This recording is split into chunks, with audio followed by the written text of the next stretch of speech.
Welcome to the HR Community Podcast. My name is Shane O'Neill, founder of Civitas Talent, the HR and HSE recruitment community. Each episode we will host HR leaders and discuss their journey and discover best practice HR solutions across the HR industry. Whether you're a CEO, HR executive, or operating across the wider HR space, this podcast is for you. Please like and subscribe, and don't forget to comment and share your reviews. Enjoy the episode. Good morning, everyone. Welcome to another episode of the HR Community Podcast. This morning, I am joined with Marnie Gibson. Marnie is the Global People Director for T2. Good morning, Marnie. Good morning, Shane. Great to be here. Thank you for joining us. Well, I will hand the mic back to you. Tell us a little bit about yourself, Marnie, and tell us a little bit about your current role and organisation. Sure. So look, I'm a HR practitioner, professional through and through. Started my career in HR, and over the years I've worked through a number of different industries: financial services, retail, FMCG, mining, government, and I guess what you'd see in all of that is a bit of variety. Haven't stayed in one industry for long, but my thoughts on that is people are people no matter where you go, and I'm naturally just a very curious person, just wanting to understand different industries and see things through different lenses. So that's been my journey, and currently people director for T2 and Lipton Tea Fusion. So now that we're owned by a bigger global business, just working through what that means for T2. And also on the side, I a number of years ago worked in an OD specialist role. I got really, really into OD, just loved everything about it. So got really deep and completed my doctorate in that area. And then awesome. As a result, and I still do a bit of research in that area, but as a result, I'm also now a lecturer at University of Southern Queensland. I lecture MBA and Masters HR students in HR and OD disciplines, but I also write the HR programs for Victoria University. So the rationale behind doing that on top of my full-time job is that I feel like I, get to network with a lot of people that I wouldn't ordinarily. Like, I'm kind of getting paid to network and meet other HR people, which is ace. But also, I think having myself studied HR, having had interns through our business, realise that a lot of what we get taught and what they get taught is just so impractical. So if I can influence the practicality of HR as a area of study, then I feel like it's my duty to do so. So, I'd say both these unis have really practical approaches to HR and really transferable skill sets straight into work. Fantastic. And we'll definitely dive back into that OD side very soon. But in terms of that journey that you touched on, working across different industries, different sectors, different roles, where did it kind of all start for you, Marnie? Did you finish your degree, move straight into HR? Were you in HR for a couple of years and then decide to go back to uni? Like, how did it all begin? I did not have a typical journey because I actually started as an actor. I studied performing arts. I went to the Victorian College of Arts and studied to be an actor, and that's what I was going to do.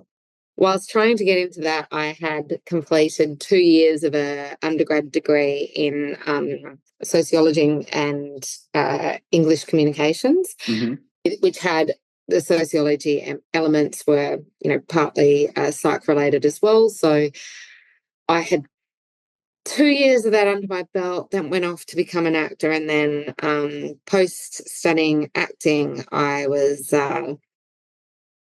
doing a lot of work as a barista in hospital and,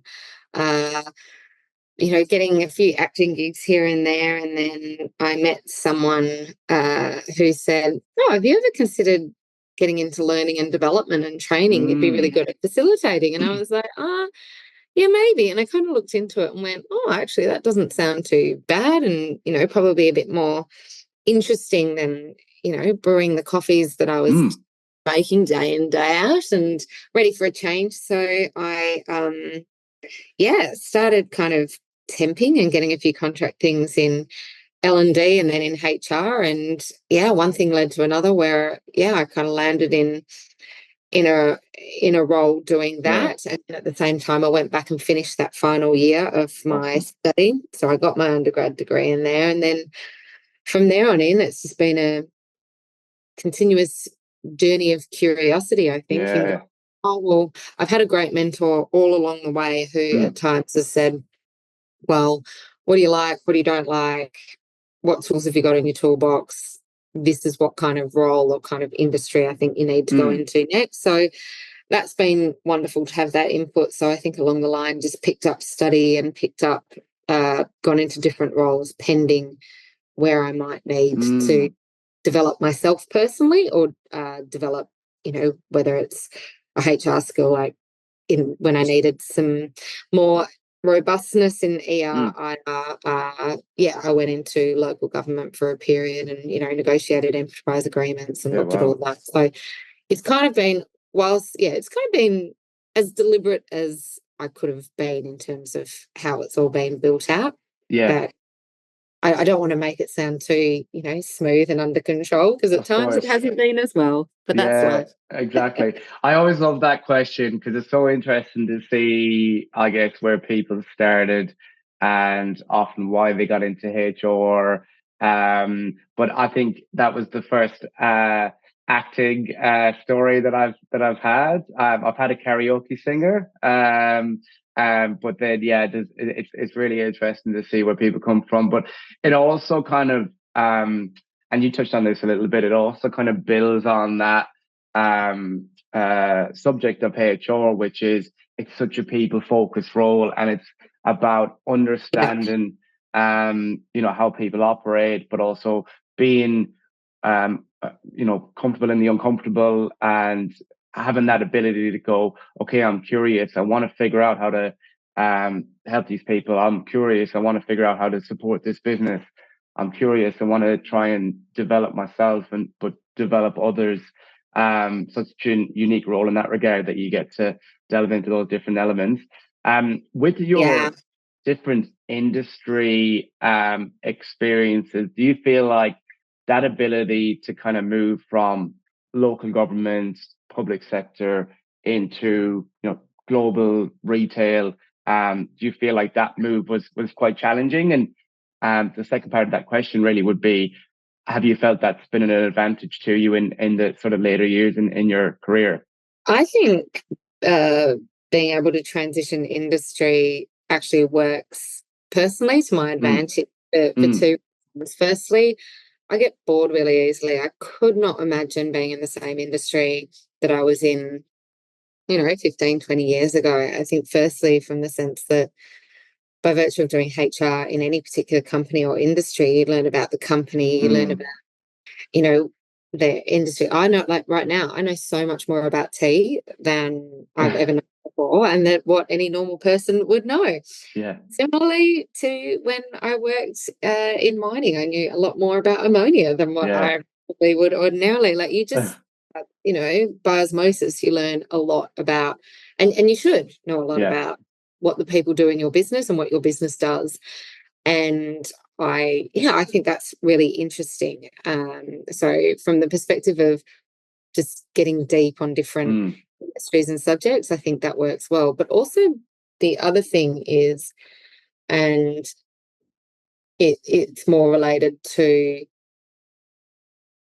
as I think I've probably, progressed my career in more sense, but, coming into an industry such as retail, I'd say, looking at HR from a retail perspective versus mining, for example, or, blue collar manufacturing environments, there's a big difference in the safety element there. You look at mining at zero harm, the way the business is run from a risk perspective is entirely different. How, the psychology and, general demographic of people in mining is completely different to retail. So I think the challenge and, the nuance and the interest for a HR person is like you can't just lift and shift interventions, you can't lift and shift approaches, but also, you know, different industries are at different levels of maturity as well, which means, you know, I think I've gone into some companies and gone, yeah, wow, that's a really sophisticated setup and sophisticated way of operating, which is necessary or needed in that kind of environment. However, that level of sophistication is perhaps not necessary or needed in more volume operations or perhaps smaller operations, or you know, whether it's global and you're looking after, you know, employees across China or whatever it may be. I think the difference, I think, having seen how HR works in so many different environments, I've been able to go, okay, well, I can take the best of, you know, all worlds and put it together to create something that is, you know, perhaps more customized. So I think that's you know, I think that's the benefit. And yeah, and I'd hope people see that as a benefit in and of itself. Definitely, yeah, rather than just seeing one type of HR done one way in one part of the and it almost sound as well from me thinking out loud, is that kind of customization piece that you mentioned, along with going out there and acquiring that experience in different industries. It kind of ties back to that commercial acumen piece, which again, from a recruitment perspective, is one of the key traits that a lot of businesses and executives look for in their HR leaders, that ability to be commercial, to understand the business from a business perspective, and then tailor how people, culture, and performance kind of relates to that, I suppose, is what I'm trying to say. Yeah, you're so right. I think that, and that's how I, you know, do go in going, okay, well, what are the people like for starters, and how different are they? Like, what is ideal for them, but how much money have we got to play with? And you know, it's not a secret. Some industries just naturally have more money to play with than others, and some companies naturally have more money to play for. So that really dictates what you can do.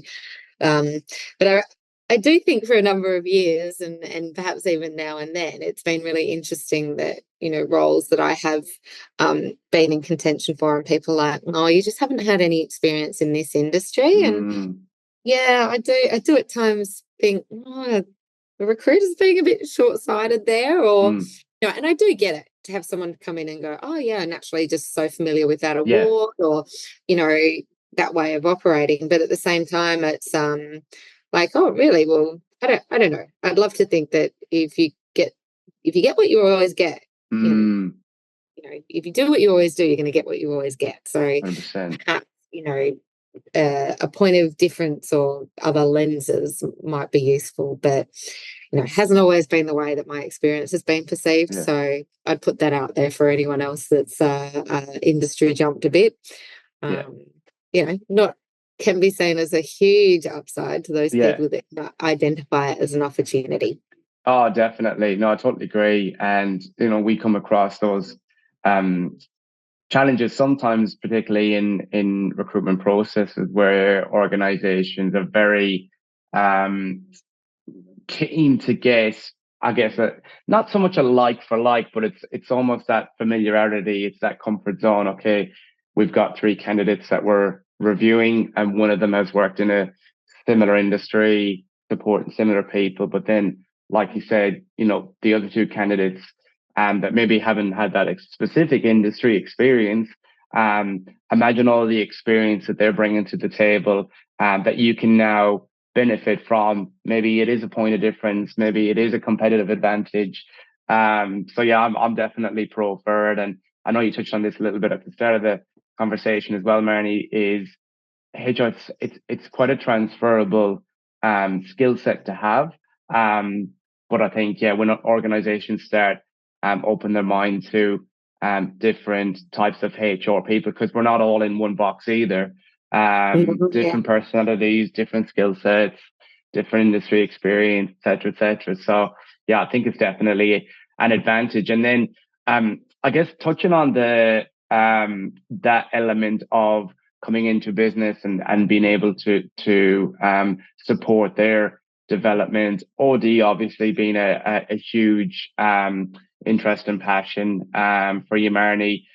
Tell us a little bit about what you've seen in OD, particularly over the last couple of years. Like, what has been the transformation in OD there, in your opinion? Like, are you seeing it's kind of evolved quite a bit?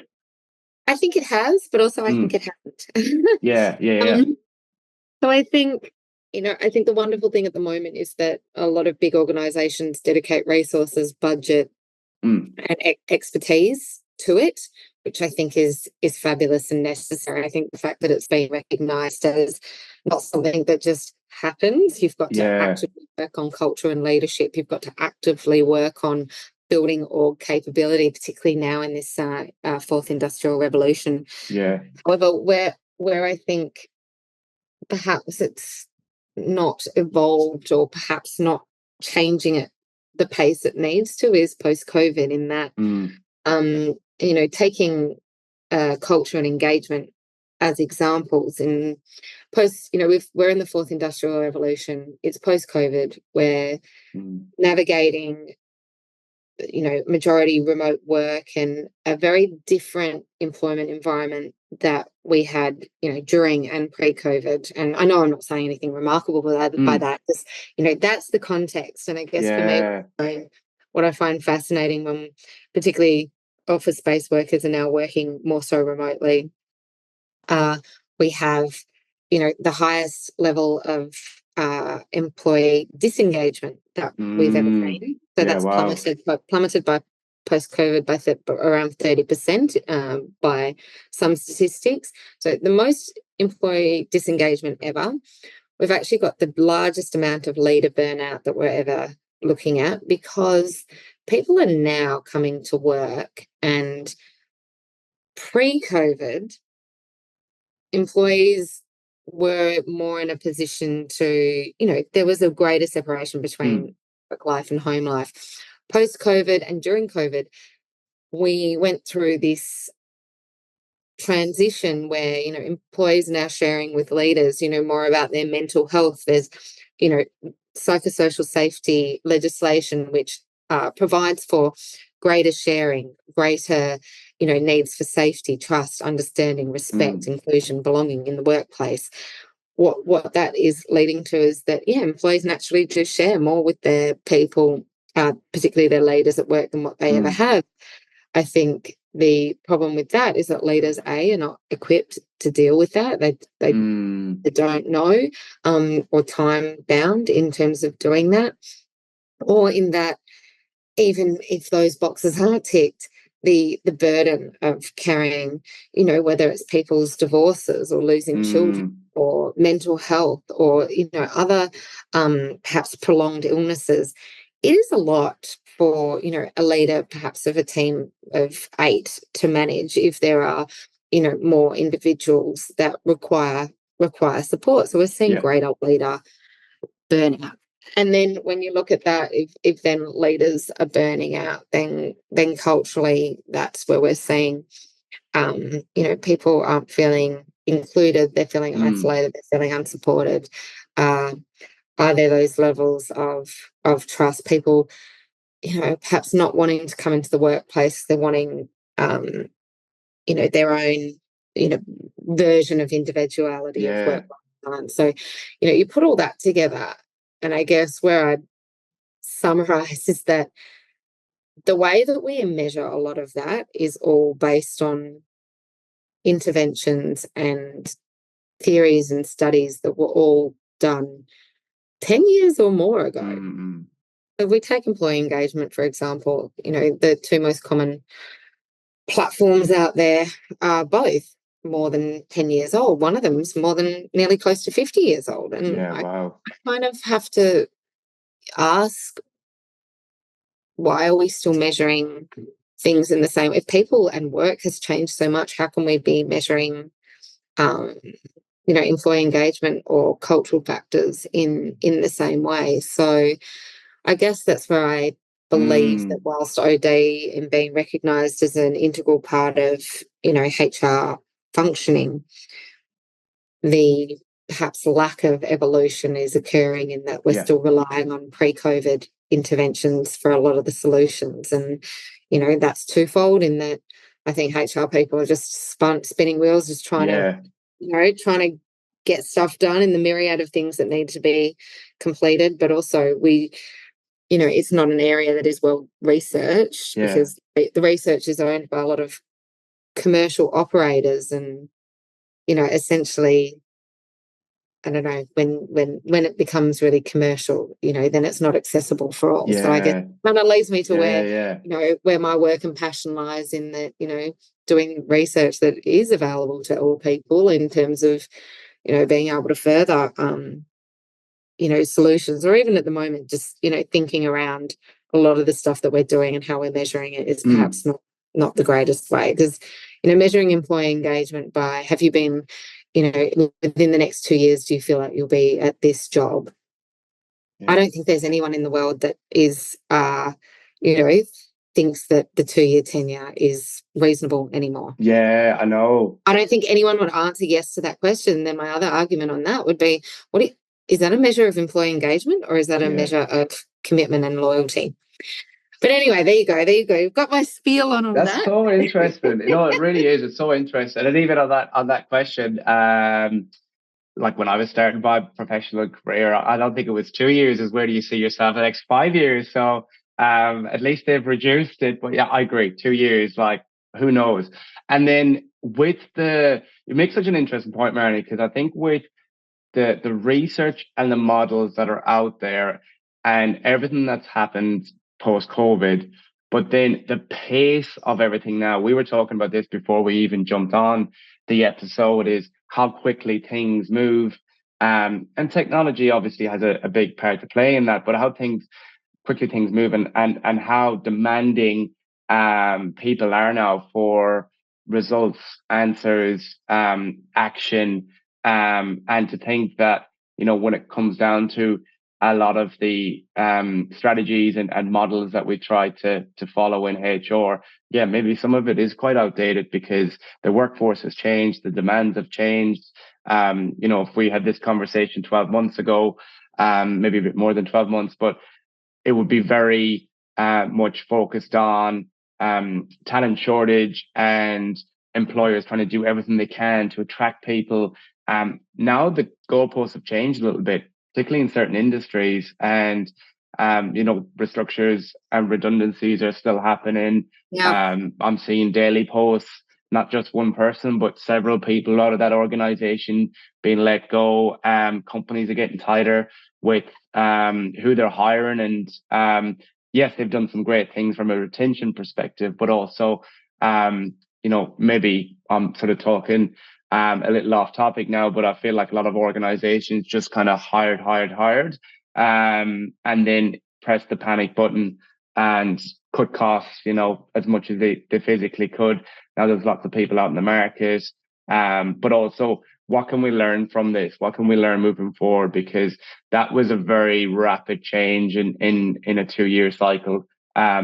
Stuff like that normally takes 10 years to happen. It happened in 2. So yeah, I don't know. Maybe I've rambled on there, right. but You're so right. And I think, so 2 things on that is that, I think there's only one real skill needed for people in the workforce of the future, and that's agility.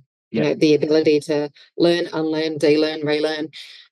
That is the biggest skill. Because if you can, I always picture myself as like that jester spinning plates, and then you go, nope, everything's full, and then you get that last plate and you're like, wow, I'm gonna have to learn how to spin that on my elbow now. So that's a little visual that I hold in my head. I like it. I think that will separate success from struggle in right now and in the future. But also the other thing is that, I think in HR we prize retention, and I do think retention is important, but I don't think it's important in the same way that it was previously, because, to your question, where do you want to be in 2 years' time? I kind of go, if you're not evolving in your role within a year, 18 months, you're going too slow. Yeah. Like, I want to, and this is, this is only based on, people who are in that stage of their lives when they want to grow and develop and progress, and their career is their focus. So notwithstanding people who say, no, career is not my focus. And I, love and respect that as well. It's, I think if career is your focus, I think, retention just needs to be challenged. And, if you're not seeing lots of different things and how lots of different things are working, if you're doing what you always do, you'll get what you always got. Yeah. That's a great way of putting it. Great way of putting it. Now, I'm mindful of time, and I don't want to keep you for too much longer, but I feel like we could flesh that out for the next couple of hours. So maybe we look at a part 2 series. But look, a couple of short questions for you, Marnie, before you go. You touched on it a little bit earlier, and maybe it's not that person, maybe it's several people, but most influential person or persons. Like HR related or just anything? Anyone, yeah. Anyone, anything.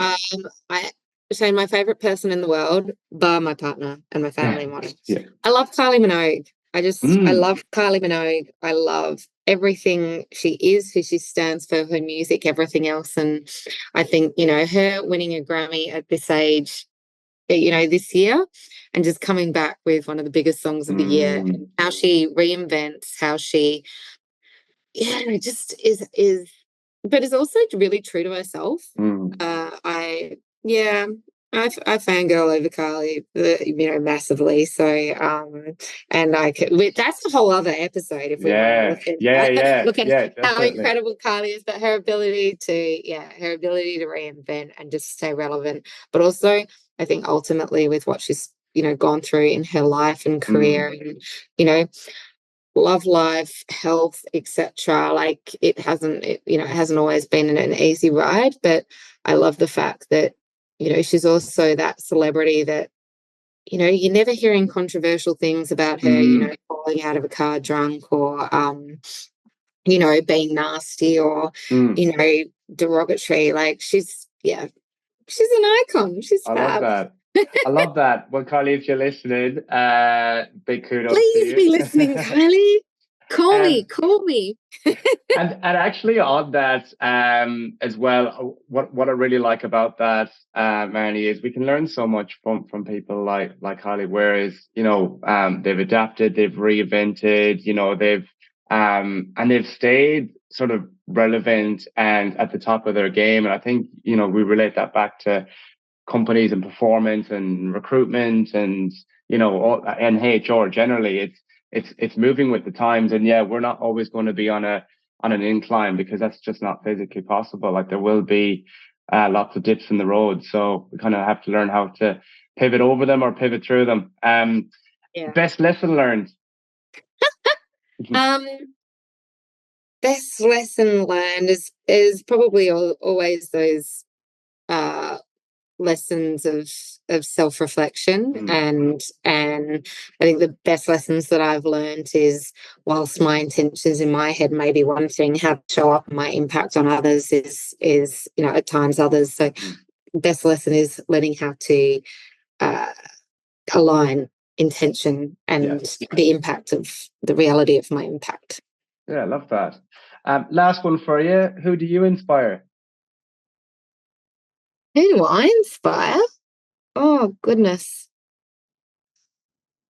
I don't know.